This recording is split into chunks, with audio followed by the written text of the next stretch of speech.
Listen, I'm old school. I'm old school, by the way. So you know what? I hope that he stays. He's loyal to Spurs. He stays there for till the end of his career and wins something with them, and we won't have that conversation. we Leave, love Harry. you, we love you, HK.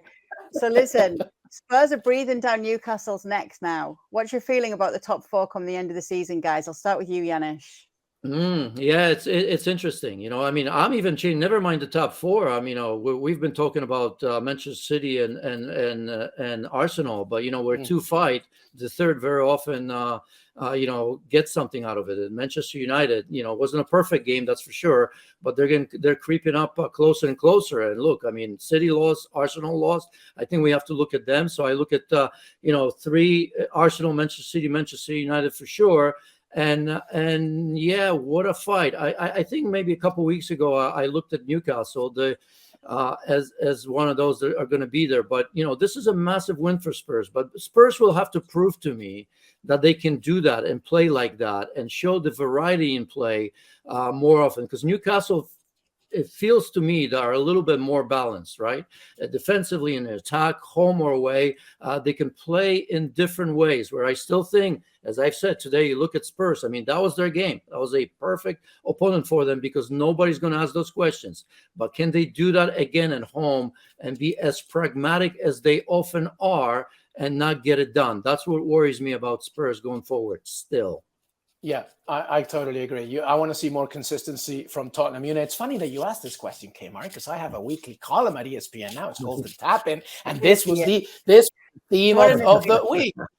It's kind of like you read my mind. I used Notorious B.I.G.'s and Mason Puff Daddy's More Money, More Problems as a euphemism for the race for the top four, because after the transfer window and after all the money that was spent, who is better, who is worse after all that money was spent? I think that obviously the two-horse race between Arsenal and City, I think Arsenal did a good job of bringing players in like Leandro Trossard and Jorginho, despite the loss against Everton. I think that Joao Cancelo, the exit for Man City, remains an interesting one just because of the packed schedule that's going to come. Remember, once the Champions League comes in, we're going to have a much busier calendar for these teams. So that title race will remain. But I totally agree with Janusz. I think that Newcastle seem more balanced, more secure of who they are. There's a little bit more of an identity with or without Anthony Gordon. That doesn't really matter to me. And Tottenham need to show me this kind of consistency outside of Tottenham Hotspur Stadium, outside of playing somebody like Man City who kind of, the come to Papa thing. I love what Janusz said right there. I'm going to keep using it. I think that that's a big thing. So, but here we go. We haven't talked about one team who right now, to me, is looking fantastic, and that's Manchester United. Marcus Rashford's winner against Crystal Palace this past weekend showed just how good they were. A beautiful team kind of pass and move goal that just emphasizes everything that Ten Hag's football is all about. Watch out for Manchester United. I'm going to be very interested to see how far they push it. They've been a fantastic team since the turn of the year after the World Cup. So it's going to be intriguing to see how they do.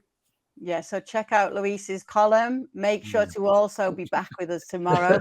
PL Express is here with myself and Janusz. We'll be having more topics like this and no doubt talking about Manchester United. Thank you very much for watching ESPN FC on YouTube. For more highlights, analysis and exclusive content, be sure to subscribe.